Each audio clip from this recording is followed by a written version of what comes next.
이래도 문제 저래도 문제 당장 맞습니다. 이걸 어떻게 해야 될지 감조차 안 오는데 채굴업자들이 막 다 파산 신청하고 그러고 있는데 모든 정책은 입장이 다르고 모두에게 칭찬을 드릴 수는 없거든요. 누군가는 욕을 한단 말이죠.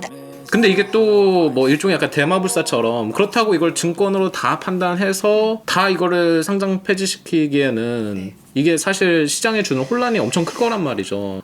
이래도 문제 저래도 문제 당장 맞습니다. 이걸 어떻게 해야 될지 감조차 안 오는데 첫 번째라고 드리고 싶은 말씀은 네. 대마불사라는 게 뭐가 대마인지 FTX는 대마가 아니었는가 그쵸. 비트코인은 곧 망하지 않는다는 보장이 있느냐 지금 채굴이 거의 끝나서 채굴업자들이 막 다 파산 신청하고 그러고 있는데 뒷사람에게 코인을 팔아야만 되는 구조일 수밖에 없기 때문에 그냥 꺼질 수밖에 없는데 더 커져서 터지느냐 작아져 터지느냐 문제라고 솔직히 개인적으로 생각합니다. 사업자가 어떻게 돈을 버는지 구조를 보면 그래서 대마하고 불사란 말을 저는 그쵸. 이렇게 동의는 안 하고 빨리 아닌 건 아니라고 말하는 게 좋겠다는 생각인데 그렇지만 이제 또 지금 하고 계시는 분이나 의견이 다른 분이 있잖아요. 네. 그 사회 정책이라는 거는 그 이제 다 의견이 다르고 입장이 다른 사람들이 있으니까 그걸 해야 될 텐데 어떻게 하면 될 것이냐. 저는 딱 답은 하나라고 생각해요.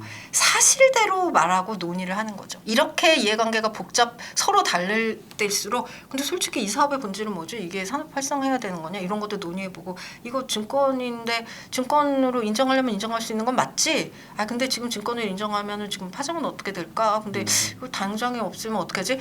이게 좀 곤란한데 이거를 사실대로 얘기를 하면서 논의를 하는 게 전 좋은 정책인 것 같아요. 모든 정책은 입장이 다르고 모두에게 칭찬을 드릴 수는 없거든요. 누군가는 욕을 한단 말이죠. 근데 아무한테도 욕을 안 먹으려고 하면 정책이 나올 수가 없어서 자꾸 두리뭉실한 마사지가 들어가는데 그게 심지어 돈과 결부돼서 조직적으로 이루어지면 이제 거짓말이 되고 사회에 나쁜 손해를 끼치게 된다고 생각합니다. 가상자산이란 게 우리나라만 하는 게 아니라 네, 전 네. 세계적인 거기 때문에 특히나 이제 미국이 어떻게 보면 글로벌 선두주자잖아요. 맞습니다. 네. 그래서 또 이제 초미의 관심사가 미국 SEC와 그리고 리플 간의 소송이란 말이죠. 네. 그 소송 결과에 따라서 또 알트코인들이 증권이냐 아니냐에 또 판단되는 그 기준이 될 수 있기 때문에 지금 네, 당국도 네. 그걸 예의주시한다고 네. 들었어요. 그래서 이게 제 느낌은 아마 이제 미국의 그런 소송을 좀 결과를 보면서 그 추후에 따라서 증권성 여부를 판단할 것 같은데 그 소송에 대해서는 혹시 뭐 생각하시는 의견이 있는지. 저는 사실 네. 이런 생각이 들어요. 미국을 따라야 되는 이유는 이제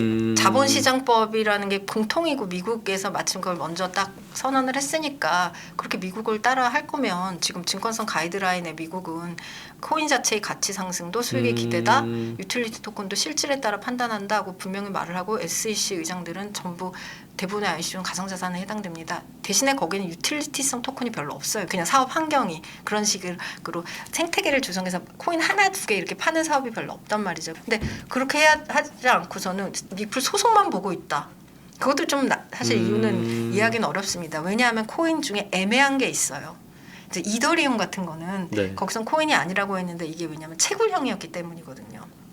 즉 비트코인처럼 채굴이 되는 거지 사업자가 다 가지는 게 아니니까 이거는 그 사람 사업이 아니라서 투자계약증권은 아니라고 봤지만 그러면 확실히 아니라고 해야 되는데 왜 애매했냐면 사업자가 처음에 자기가 엄청 많이 발행을 해서 거의 이만큼 가지고 시작을 한 거죠. 그 다음에 채굴해서 나오는 건 이제 세 발의 피처럼 이제 나오는 거다 보니까 사실 사업이라고 봐야 되지 않나 막 애매한데 그냥 투자계약증권이 아니라고 했어요. 근데 이제 그 이더리움이 이번에 다시 그 지분증명으로 지분증명으로 바뀌면서 결국에는 사업자가 이제 다 컨트롤하니까 다시 증권 아니냐는 얘기가 있잖아요. 그러니까 그렇게 약간 애매한 영역이 있어요. 그러면 리플 같은 것도 미국은 우리나라처럼 확실하게 막 믹스, 막 클레이 이런 식으로 탁탁 자기 사업이 있는 거는 사실 굉장히 증권성이 뚜렷한 거죠. 막 크게 리플처럼 이제 돌아가면서 예를 들면 뭐 약간 애매한 부분도 있는 완전 그런 것들에 그게 소송 결과가 어떻게 된다 한들 이거랑 직접적으로 판단을 하는데 영향이 있을 필요는 없다고 생각하거든요. 근데 이제 리플을 보겠다라고 하는 건 그냥 시간 벌기가 아닌가 뭐죠 그런 생각인 것 같고 이번에 위믹스도 뭐 가처분 결정이 법원에서 기각이 됐잖아요. 상장 폐지 가처분. 근데 저는 생각을 해봤습니다. 그 상장 폐지 가처분 결정이 만약에 인용이 됐다. 상장 폐지가 안 됐어요.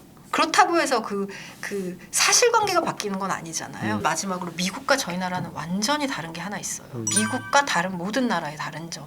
미국의 규제를 안 해도 사실 다른 나라는 정말 해야 돼요. 우리나라 포함해서 가상자산을 하게 한 돈들은 상당히 달러로 바뀌게 돼요. 결국에는 미국 거래소가 지금 제일 크죠. 그러니까 외화 유출이 다 되는 거예요. 달러가 기축통화잖아요. 그리고 스테이블 코인을 보세요. 우리나라에서 스테이블 코인을 만든다고 원화를 스테이블 코인으로 하나요? 그쵸, 아니잖아요. 다 달러 기준. 달러 기준이에요. 그 돈은 상당히 다 달러화가 돼서 외국으로 나가는 거예요. 그러니까 제 말은 뭐냐면 미국도 그런 식으로 가상자산을 해서 뭐 FTX 이런 사람들이 막 돈 벌고 이러는 게 미국의 일반 시민이나 미국 경제에 좋지는 않겠죠. 당연히. 미국에서도 그래서 반대하는 사람들이 막 있고 그런데 그래도 미국은 그것 때문에 외환 위기가 올 그 걱정은 없잖아요. 코인을 많이 하는 나라들은 그 달러 외환 위기까지 걱정해야 하기 때문에 그 기사만 치면 벌써 가상자산 환치기 이렇게 치면 많이 나오잖아요. 그쵸. 그래서 미국을 볼 게 아니라 미국보다 먼저 사실 규제를 해야 되는 나라다. 근데 뭐 대선 때 뭐 후보들이 막 뭐 우리나라만 ICO를 허용하지 않아서 외화가 유출된다? 그 무슨 소린지 해외에서 ICO를 하니까 정말 말도 안 되는 소리예요. 그쵸. 해외 싱가포르에서 법인을 세워서 ICO를 한 다음에 그거를 일반인들에게 팔면은 네. 50인 이상의 일반인을 대상으로 하면 공모로 증권 발행이 되니까 싱가포르 법에서도 걸리거든요.